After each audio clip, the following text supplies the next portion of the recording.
Boa noite, boa noite, irmãs. Sejam bem-vindos todos, mais uma vez, na Casa Espírita Nosso Lar. Qual que é a nossa finalidade nessa noite de estarmos aqui reunidos? Como sempre relembramos, não é? Dentro de uma sala de aula. Então, em nossos pensamentos, devemos nós outros estar envolvidos nesse instante, para que assim tenhamos mais facilidade de compreender, de entender e de estarmos também aprendendo. Eu convido a todos os irmãos e irmãs a elevar o pensamento até o Criador e através de uma prece vamos pedir pela abertura da nossa reunião pública desta noite. Amado Mestre Jesus, rogamos a vós os seus bons ofícios, que a vossa divina luz e paz esteja em nosso meio, que os nossos pensamentos, um pouquinho que seja, possamos esforçá-los para estar aqui, buscando o entendimento e a compreensão, afastando cada vez mais os nossos pensamentos de tudo aquilo que é da terra, deixando lá fora. E aqui estamos, Mestre Jesus, nos preparando cada vez mais para o nosso retorno, muito em breve, à nossa vida futura e verdadeira pátria. Assim, que vós ilumine e abençoe a todos nós que aqui estamos, e rogamos a vós a permissão para dar por aberto a nossa humilde reunião pública desta noite de hoje. Bom, sendo reunião pública, não é? Temos aí um tema muito especial. O nosso irmão Mauro de São João veio nos presentear junto com a sua família, sua visita, e um estudo muito importante e interessante. Mas desde já agradecemos a presença dos irmãos aqui, em nome da diretoria da casa, tudo de bom, volte sempre. E nesse instante, que todos prestem bem atenção. Vou passar a palavra para o nosso irmão Mauro. Boa sorte.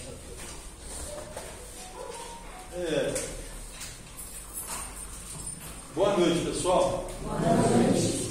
A Aparecida me falou ontem lá em São João, que a turma está ensaiando lá, disse que o boa noite vai ser uníssono, um coro.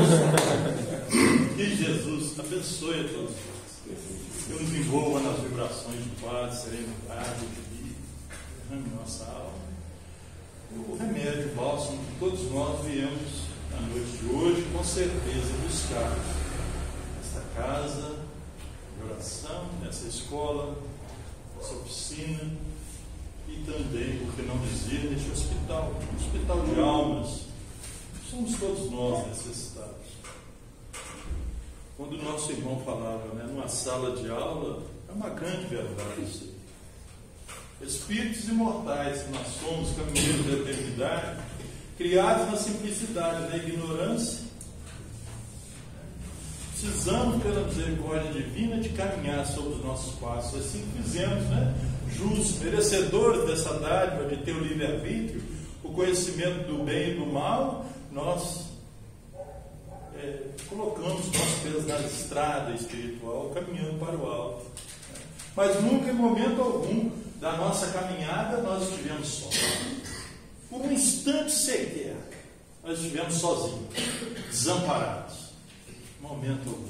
Sempre alguém de uma hierarquia superior à nossa a nos guiar, a nos mostrar o caminho verdadeiro, a nos convidar para encetar a nossa marcha rumo ao aperfeiçoamento, rumo à bem-aventurança, rumo à felicidade futura, felicidade suprema. esses abnegados irmãos não derem esforço para se reunir conosco. E encontramos no meio e acima desses abnegados servidores do Pai, o Cristo de Deus, Jesus. Então nós não poderíamos ver a casa, uma casa de Deus, uma casa de Jesus, né? Que da primeira à última instância o diretor-geral aqui é Jesus. Nós somos só coadjuvantes, só colaboradores, para não falar do Evangelho. Então nós vamos falar do Evangelho hoje, capítulo 15, fora da caridade não há salvação. Vamos falar da parábola do bom samaritano. Jesus está fazendo a sua pregação como aquele ministério curto de 3 anos que nós temos registro, né? E falava das bem-aventuranças, do reino de Deus, do amor de Deus pelas suas criaturas, da necessidade de nós, espíritos imortais, ainda atrasados na questão do amor, no sentir, no vibrar esse amor verdadeiro, que a gente precisava. Jesus nos mostrava o caminho, a gente precisava oferecer o que é de melhor em nós, que era incumbência nossa cuidar dos pequeninos, daqueles que passam pelas privações, daqueles que estão nas ruas, daqueles que estão presos, daqueles que estão acamados. E Jesus falava isso, que no final dos tempos, né, ele virá com os santos anjos da sua glória, e ali ele separaria os bodes das ovelhas, os bons dos maus. Claro que isso é só uma figura de linguagem, porque ninguém vai ser separado, todos nós vamos chegar. Essa é uma corrida que todos nós vamos sair vencedores, todos. Mas que o reino de Deus é para aqueles que se esforçarem em ajudar os seus irmãos a ser melhores. E ele falava isso, pregava. Né? Aí ele dizia assim que, quando ele vier, ele vai separar os bodes das ovelhas, vai dizer, vós que eu estava preso, você foi me visitar, eu estava com fome, você me alimentou, eu estava desnudo, você me vestiu, estava doente, você foi me visitar e me ver. E aquelas pessoas diziam, Senhor, quando que nós fizemos isso? E o Cristo falava, todas as vezes que fizeste uns pequeninos, os meus irmãos, né, foi a mim que eu fizeste. E ele falava isso, falava ao contrário também. Toda vez que a gente negar o socorro, negar o amparo, a visita, o nosso calor humano a um dos pequeninos, é a ele que nós negamos. Mas quando foi que nós fizemos isso, que nós negamos isso? Foi quando tu negaste a um dos irmãos. E essa é a passagem, naquele momento que Jesus estava dando a sua orientação para nós. E isso levantou um doutor da lei. O doutor da lei, ainda hoje há muitos, né, são os fariseus. E eles realmente conheciam a lei, porque a sua missão era estudar o Torá, a lei mosaica. Então ele levantou-se e para tentar Jesus, e disse assim, Senhor, o que é preciso para conseguir a vida eterna? E Jesus responde a pergunta daquele doutor da lei com outra pergunta. E ele diz assim, o que está escrito na lei? O que está escrito na lei? E em seguida faz uma segunda pergunta, o que lês nela? É esse o diálogo de Jesus com o doutor da lei, com o fariseu. E o doutor da lei não se fez advogado, porque ele sabia, realmente ele sabia. Ele diz, amarás o teu Deus de toda a tua alma, de todo o teu coração, com toda a sua força. Esse é o primeiro mandamento. E em seguida ele disse, e o segundo, amarás o próximo como a ti mesmo. Jesus falou, faze isso e terá a vida eterna. Faze isso e terá a vida eterna. Então aquele doutor da lei, ele sabia realmente o que ele estava falando. Porque essa passagem do Evangelho, Jesus, quando ele pronunciou o amor, o Evangelho fala para nós, a terra tremeu. Porque o amor de Jesus é diferente de tudo que nós entendemos por amor. Tudo que nós temos noção de amor. O amor dele é um amor universal, um amor doação. Nós não temos conhecimento de alguém que tenha pisado na terra e aqui vivido, que iguale a Jesus, que esteja no nível dele. Não, chega. Mas aquele homem sabia desse mandamento, porque isso está lá no Velho Testamento, no livro de Deuteronômio 6:5, capítulo 6, versículo 5. Amarás o teu Deus de toda a tua alma, de todo o teu espírito e de toda a tua força. Em Levítico 19:18. Então ele sabia disso. É o amor. O único jeito que tem de nós caminharmos para Deus é a gente desenvolver esse sentimento dentro de nós. E se nós fizermos isso, nós teremos a vida eterna. E Jesus então conta uma passagem, essa passagem do bom samaritano. Amar o teu próximo como a ti mesmo. Foi aquele homem, então ele disse, fez a seguinte pergunta a Jesus: e quem é o meu próximo? Quem é o meu próximo? E Jesus, ao invés de responder a ele, contou uma parábola, falou uma parábola. Descia de Jerusalém para Jericó 3 homens. Um religioso, um samaritano e um levita. E aquele religioso, no meio do caminho, encontrou alguém caído, vítima de salteadores, muito machucado. E o religioso, quando viu, gente, vocês me perdoam, só um minuto, vou tirar essa porque eu estou sentindo muito calor aqui, graças a Deus, né? Porque nós sentimos tanto frio, dá licença, viu? Então,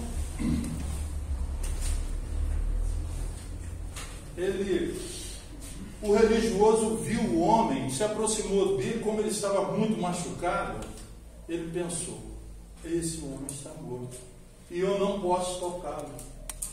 Porque segundo a tradição judaica, se ele tocasse num homem morto, ele teria que fazer um ritual de purificação de 7 dias, de se isolar, e fazer aquele ritual. Era a tradição judaica. Mas ele nem se preocupou, na verdade, em saber se o homem estava morto. Ele ficou: esse homem está morto, ele está muito machucado, não tem sinal de vida nenhuma. E passou o lado, seguiu o seu caminho. E veio o levita logo em seguida. Olhou e também teve a mesma atitude. Esse homem está morto. Não há o que fazer por ele. Eu vou seguir o meu caminho. E assim foi isso. Logo em seguida veio o samaritano. E olhou aquele homem, desceu, apiou do seu cavalo, desceu, olhou, viu que ele estava vivo, pegou o vinho e óleo, pensou suas feridas, cuidou de suas feridas, enfaixou. Pegou aquele homem, colocou sobre o seu cavalo, levou uma hospedaria e deixou aos cuidados do hospedeiro, dizendo o seguinte: deixe sobre a tua guarda, cuida dele. Deixou 2 moedas.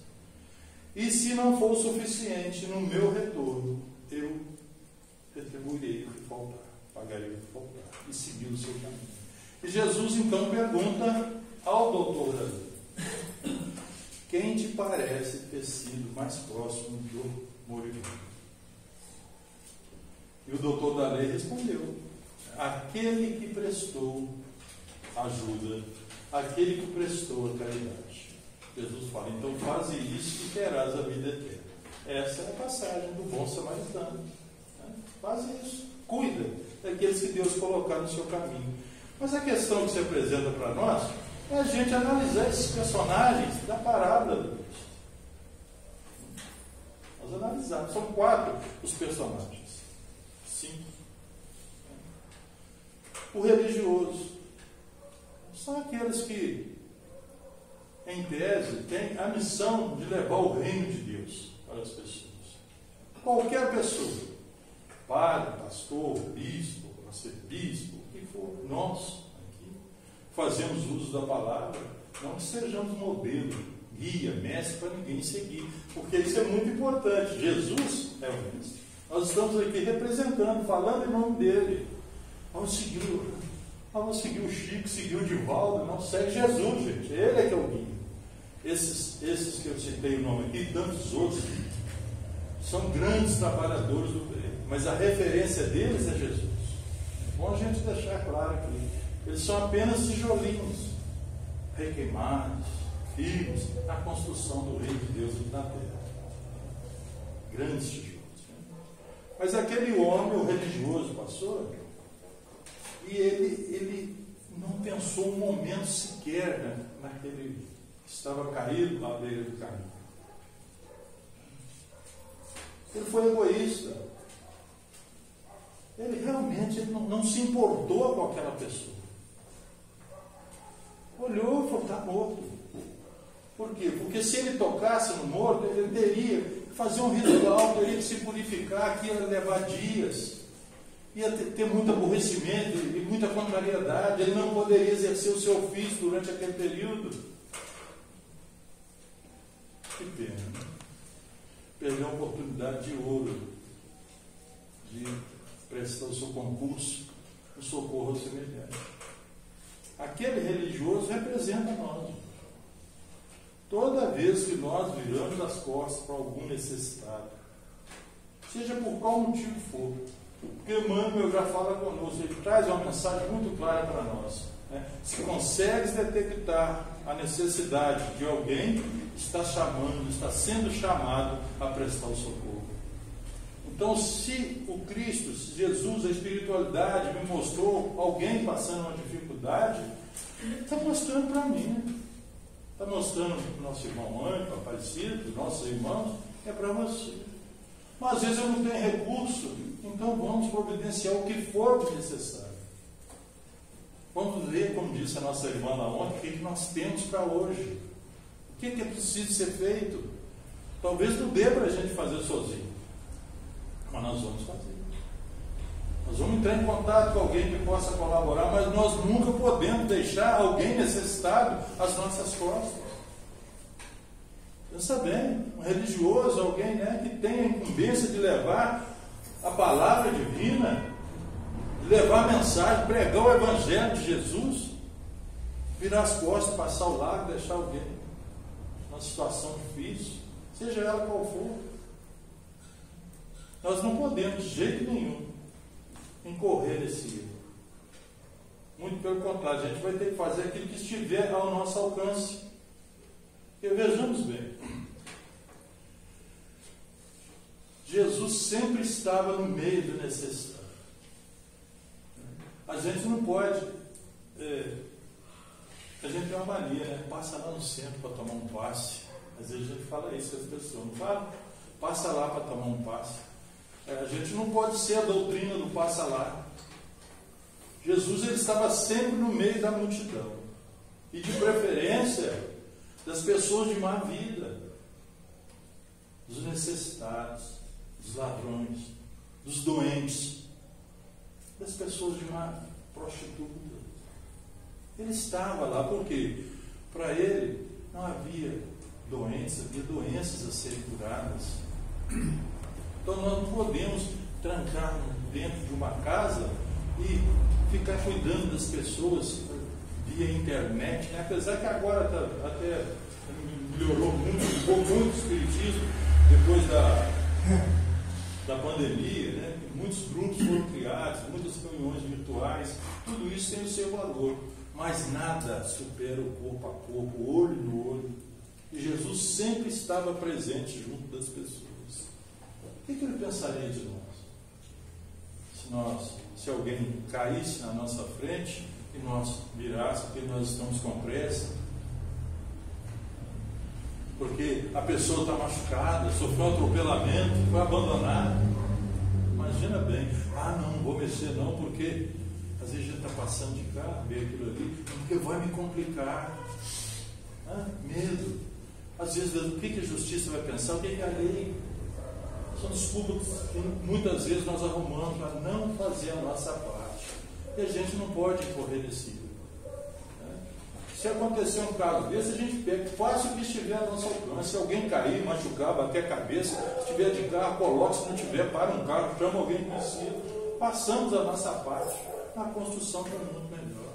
É isso que Jesus espera de nós. Então o religioso, ele faltou ao seu compromisso com Deus e com Jesus. E o levita? O levita é uma das 12 tribos de Israel. Os levitas é uma coisa interessante, que eles não são missionários, eles não são religiosos, assim, de pastores, não são. Mas eles cuidam dos templos de oração. E são encarregados de celebrar pequenas cerimônias. Então, eles também têm um papel fundamental dentro da religião judaica.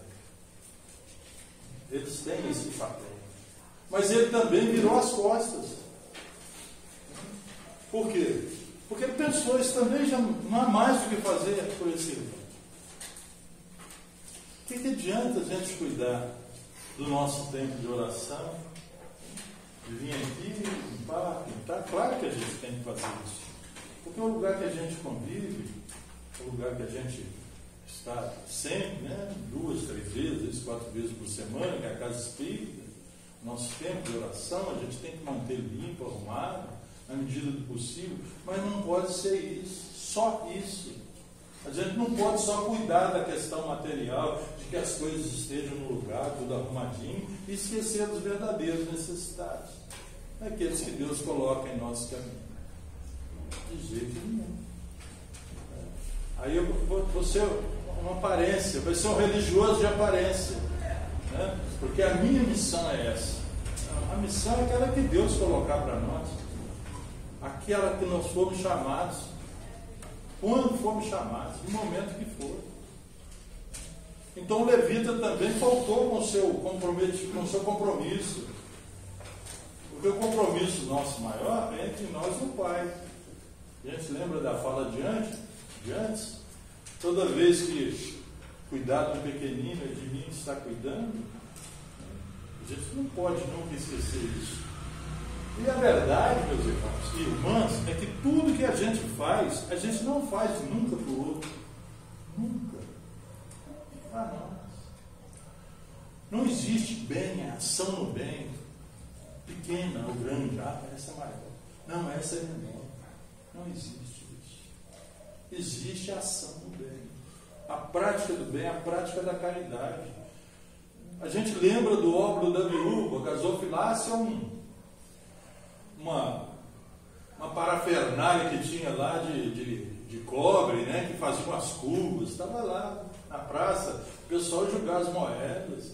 Aí o pessoal que tinha mais, o que ele fazia? Fazia aquela barulhada, né, um barulho muito grande, porque as moedas do cobre fazem muito barulho. E Jesus olhando, mas chegou a viúva e deu 2 moedinhas. E ele disse, o que ele disse? Olha, em verdade te digo que essa mulher deu mais que todos os outros. Os discípulos ficaram sem entender. Porque se a gente for pensar bem, as falas de Jesus tem hora que assim deixa a gente meio sem entender. Então quando a gente começa a estudar mais o Evangelho e vai se inteirando mesmo o pensamento dele em relação à humanidade, a nós, que a gente vai, né? Por exemplo, quando ele fala, alguém te deu uma bofetada de um lado, vira o outro lado também, a gente, se pegar o pé da letra, a gente fica sem entender essas coisas. Não é isso que ele quer dizer. Mas no caso da moedinha, mas por que ela só deu 2 moedinhas, nem barulho fez, e deu mais do que o outro? Não, porque os outros deram e sobraram. E essa pobre viúva deu o que ela tinha, o resto. Talvez para comprar alguma coisa, ele fala, não, vou ajudar alguém. Então não tem um trabalho maior do que o outro, mais importante do que o outro. Então o religioso e o levita, eles deixaram muito a desejar, seguiram o seu caminho, foram egoístas, só pensaram em si, não pensaram no seu irmão. Mas veio o samaritano. E o samaritano, quando olhou aquele homem, ele, oh meu Deus, eu não posso deixar esse homem aqui. Desceu, pegou, colocou sobre o seu cavalo, cuidou superficialmente das feridas, levou à hospedaria. E lá deixou os cuidados da hospedaria. Ainda com a promessa de que se gastasse mais do que ele tinha deixado, ele voltaria para ressarcir o homem.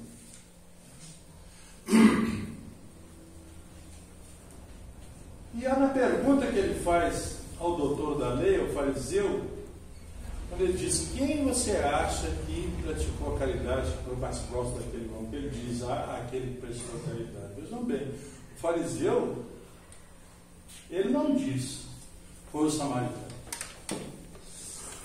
Porque a Samaria e a Judéia, os judeus, eles viviam em conflito. Eles eram adversários, muitas vezes inimigos. Então, reconhecer que um adversário, que um inimigo, pode fazer mais do que, no caso, eles, porque o levita era judeu. O religioso era judeu. E o outro era um inimigo. Isso é bem próprio de nós, a gente não reconhecer os valores das pessoas. Isso é bem próprio. Foi aquele que praticou a caridade. Foi ele. E realmente foi ele que praticou a caridade. Porque para Deus, para Jesus, não interessa, sinceramente, a religião que nós professamos. Não interessa. Não interessa o nosso credo, nada na nossa vida. Aquilo que nós abraçamos, deixamos de abraçar, não. Interessa é o que nós fazemos de bem. Isso que interessa. Tem gente que não tem nem religião. Ele não fala que o samaritano era religioso.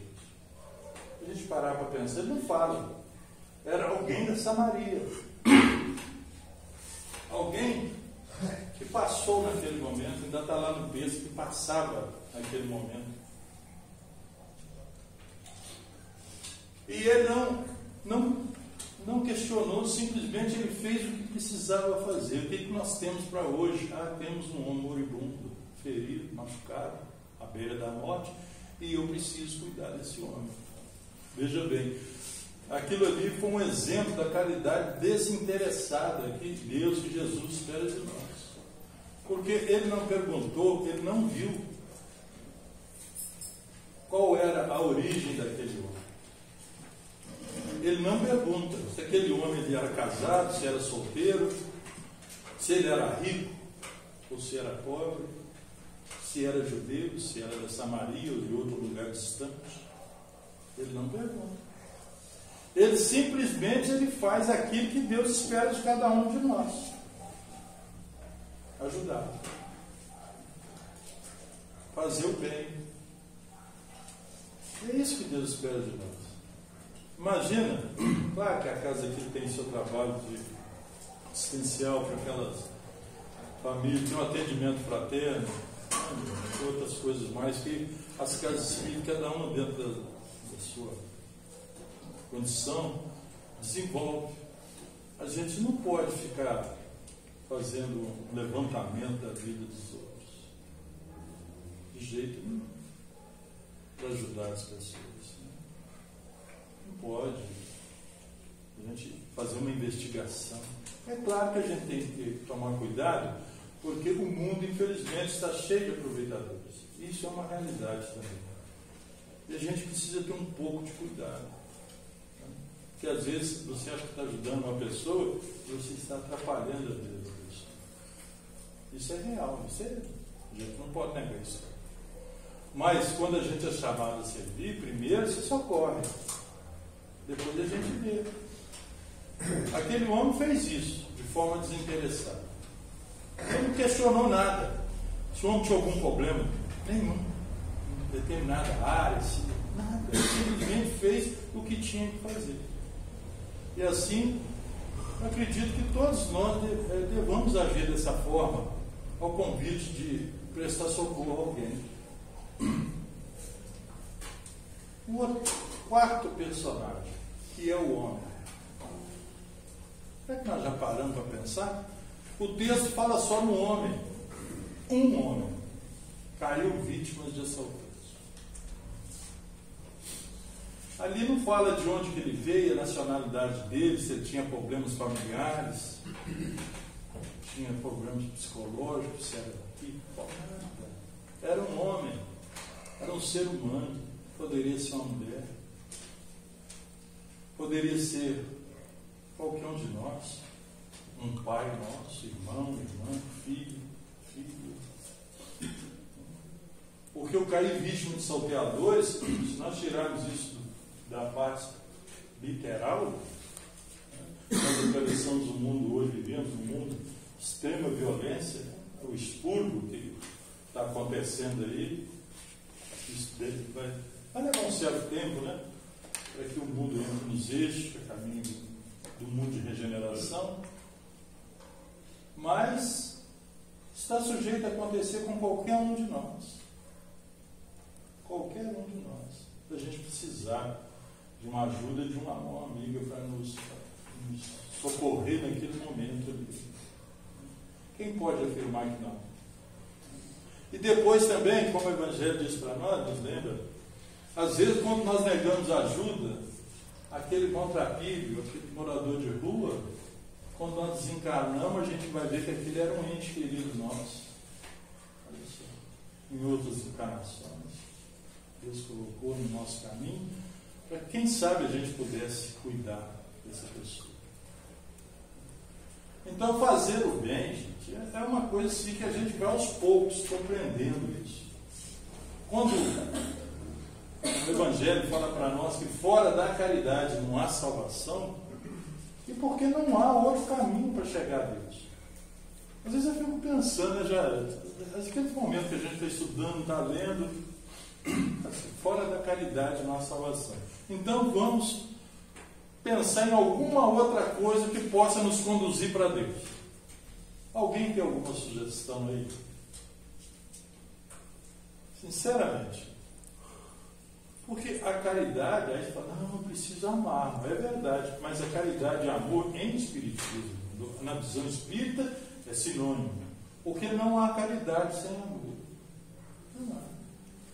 Vocês podem ter certeza, podemos ter certeza disso. Né? Por isso que Jesus colocou o óbolo da viúva, né, como a maior doação. Porque ela deu o que tinha, tudo o que tinha, mas deu com amor. Enquanto os outros não, eles faziam as oferendas para serem percebidos pelos homens. Também. Mas ela não, ela deu de coração. É o que está aqui. Às vezes pequenas coisas que a gente faz. Eu queria ser rico para não poder fazer a caridade. Será que é isso mesmo? Será que a caridade primeiro não ia começar comigo? Comprar? Não que seja proibido, né, gente? Você ganha na Mega Sena, comprar uma casa, um carrão. Não é que é proibido, não. Ninguém vai para o inferno por causa disso, né? Inferno, aspas aí. De jeito nenhum. Porque se a riqueza fosse um condutor para a perdição, para o inferno, né? Deus então estaria agindo de muito má fé, dando a riqueza para uns e a pobreza para outros, porque já sabe que a pessoa vai ficar perdida mesmo, mas não é bem assim.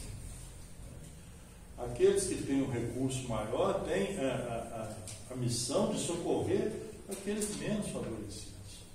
E tem muita gente boa nesse mundo, né? Porque nem tudo é dinheiro. A pessoa vai falar, por que a gente para pensar assim, analisar mesmo?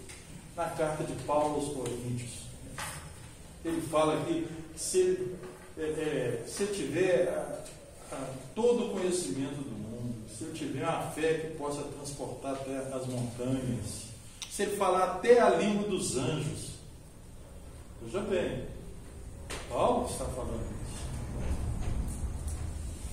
Se ele não tiver amor, caridade, ele será um sino vazio, um som oco, alguma coisa que não encontra ressonância no universo, não encontra ressonância em Deus. Porque a caridade, o amor, é todas as virtudes juntas. Todas as virtudes. O Paulo é muito claro nesse ponto aí. Não pegar o corpo dele para ser queimado, que dá todos os seus bens à humanidade. Veja bem. Se fosse uma pessoa milionária, eu vou dar tudo que eu tenho para as obras de caridade. Mas se não fizer isso com amor, nada será. E ele continua falando que as três virtudes, a excelência das virtudes, ele fala da caridade, da fé e da esperança. Quem somos nós se não tiver a confiança em Deus no Pai? Um símbolo que retine, segundo Paulo, somos seres vazios. O que preenche, que nos preenche, que nos coloca numa condição de ser feliz um dia, essa felicidade que está preparada para nós, é essa fé em Deus. O crer em Deus, que nós não estamos aqui por acaso, não fomos nascendo como sementes lançadas ao solo, não. Há um Pai amoroso que cuida de nós. Então a gente acredita nisso, mas os tempos são difíceis, as coisas não estão muito boas, são problemas, dificuldades, limitações, é problema em casa, é no trabalho, é no dia a dia, na vida. O mundo é de prova e expiação, mas aí entra a esperança. Esperança de que as coisas melhorem, de que as coisas mudem. E façamos nós a nossa parte. Ontem a nossa irmã ainda falou lá em São João, a gente não pode ficar parado esperando as benesses cair do céu. É de espaço, né? Para nós, para nos ajudar. Temos que fazer a nossa parte. E por fim a caridade. Paulo diz que a mais excelente, né, das virtudes é a caridade. Olha bem, imagina, é o amor em ação. A caridade é o amor em movimento. Imagina Paulo, né, antigo Saulo de Tarso, juiz do Sinédrio, alguém que mandava executar, se precisa ele mesmo executava. Um homem pegado às leis, escravo das leis. Tá? Falar de amor. E isso se deveu ao quê? Ao encontro dele com Jesus.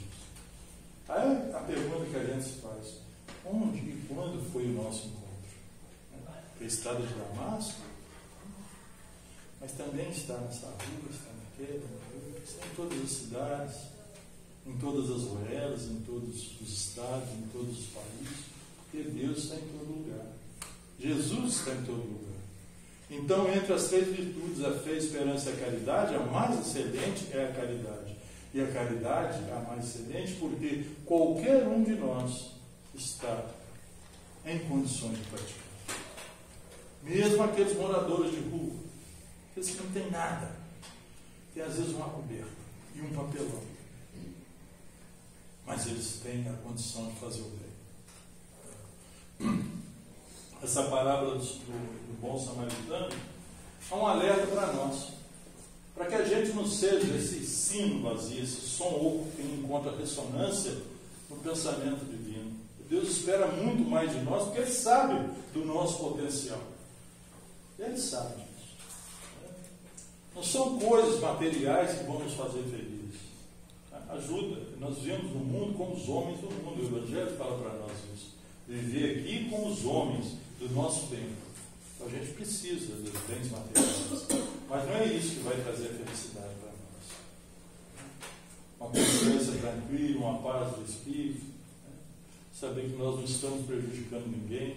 Estendendo a nossa mão àquele que estiver caído. Enxugar uma lágrima que teme sorrir no rosto daquele irmão, daquela irmã que passa pela dificuldade. Não precisa de dinheiro para isso. Às vezes um pouco de tempo, um pouco de paciência e um caminhão de boa vontade. Essa passagem, ela me lembra uma vez, a gente nunca dá exemplo de nós, não é o caso aqui. Eu estava em Arraial do Cabo, São Pedro da Aldeia. No 2000, eu não estava muito bem de saúde financeira, né? Aí eu liguei para o meu irmão lá, falei para o meu irmão: olha, eu estou pensando em dar um tempo aqui de São João e tal, eu queria ver. Aliás, eu estava no Rio. Tem como você, irmão, dar uma mão aí para arrumar um serviço? Estava no Rio nessa época, no 2000. E ele disse: não, pode vir para cá. Estava em Nova Iguaçu. Aí eu peguei uma van, a rodoviária de Nova Iguaçu, fui para São Pedro da Aldeia.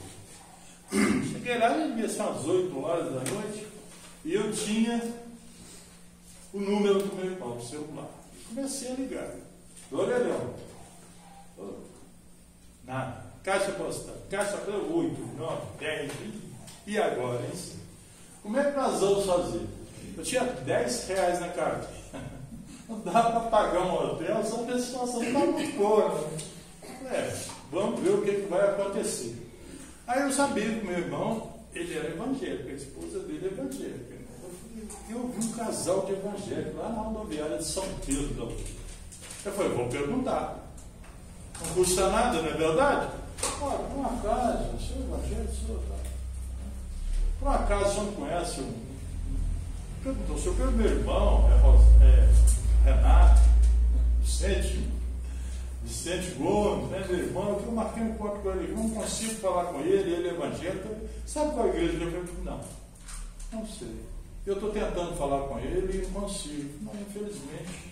E deu 11 horas, deu 11h30. Aí eu falei assim, fui na lanchonete e falei assim, eu vou tomar uma laranjada aqui, porque à noite não tinha dinheiro pro hotel. Eu tinha visto um destacamento da polícia um pouco antes, eu vou para lá, explico eles a situação, ver se eles deixam eu ficar lá no destacamento, para não ficar na rua, né? Eles não deixaram, acho que. Aí eu estou lá. Aí na hora que deu mais ou menos 15 para meia-noite, esse senhor apareceu lá, estava ele, a esposa e o menino, uns 9 anos, 8, 9 anos. Conseguiu falar com seu irmão? Não. Deixa eu ir tentar mais uma vez. Fui lá no orelhão. Nada. Ele falou, pois eu vim te convidar para pernoitar na minha casa. As palavras foram essas. Eu vim te convidar para pernoitar na minha casa. E eu olhei para ele assim e disse as seguintes palavras. Olha, senhor, eu agradeço, senhor. Coração. Fico muito satisfeito. Mas o senhor não me conhece. Como é que o senhor vai me levar para dentro da sua casa? E ele disse a seguinte palavra para mim, as seguintes palavras. Eu tenho certeza que o senhor é uma pessoa de fé. Aí eu pergunto aos irmãos aí, como é que você olha para uma pessoa e sabe que ela é uma pessoa de bem? Como é que a gente tem esse dom, essa visão? Não tem. Mas eu era o homem da estrada. E ele disse as seguintes palavras para mim. A lição da noite na nossa igreja foi o bom samaritano. Eu era o homem que precisava de ajuda. Eu sempre falo isso lá na fraternidade. Não sei o nome. Eu falei, mas não vai incomodar o senhor? Não. Também não me fiz de rogada, porque eu não estava em condições, sabe? Eu não estava em condições de exigir, de recusar nada. Aí eu falei, então eu não vou incomodar o senhor, não. Tem dinheiro para o ônibus? Tem. Nós vamos para Iguaba, um povoadozinho um pouco antes de São Pedro da Aldeia. Mas a gente tem que pegamos um ônibus, chegamos lá. Se eu quero tomar um banho, tem roupa aqui, tem toalha, tem. Tomei o banho. Se eu quero jantar, não, um café eu tomo. Já era meia-noite e pouco. 6 horas passou um aqui, agradeço, senhor. Uma cama para mim, limpinha, o quarto do menino. Dormi, acordei umas 5 e pouco, me vesti, me fiz de café, me levou no pão do ônibus. Eu era o homem do caminho. E ele é o bom samaritano. Então, todos os dias que eu lembro o culto do Evangelho, eu não sei o nome dele, da família, quem é, não me lembro mais da pessoa. Não me lembro. Mas Deus te abençoe que não me lembro. Tá? Porque quando ele falou comigo, eu tenho certeza que o senhor é um homem de bem, vai de cima, pode levar. Tá? Pode levar. Pode levar para casa, isso não tem problema. Porque a gente não olha para a pessoa, não tem como você olhar para a pessoa. O mundo hoje é muito perigoso. Tá? Mas a gente confia em Deus, a gente nunca está sozinho. A lição da noite para nós, gente, é do bom samaritano. Que a gente seja, se a gente não pode ser um bom samaritano, que está distante de nós, mas seja um bom barrosense, um bom dourense, um bom são joanense, um bom marido, uma boa esposa, um bom filho, um bom companheiro. Seja isso. Seja do bem. Sabe? Seja uma pessoa boa. Não deixa passar a oportunidade que Deus te oferecer de ser bom, de agir no mundo. E encerrando, a gente lembra da Madre Teresa de Calcutá, lavando, limpando uma perna, daquelas que não tem mais jeito, cheio de lixo, podre, e passou o rio e disse assim: olha, eu não faria isso por dinheiro nenhum. E ela olhou para ele e disse: eu também. Deus vos abençoe, os irmãos, pacifique, que derrame muita paz, muita luz nessa casa, nosso lar, que realmente é o nosso lar. Quando nós chegamos ali, eu cheguei em casa. E até uma próxima oportunidade, né? A gente agradece muito o convite, viu, meu irmão? Nós estamos juntos. Obrigado.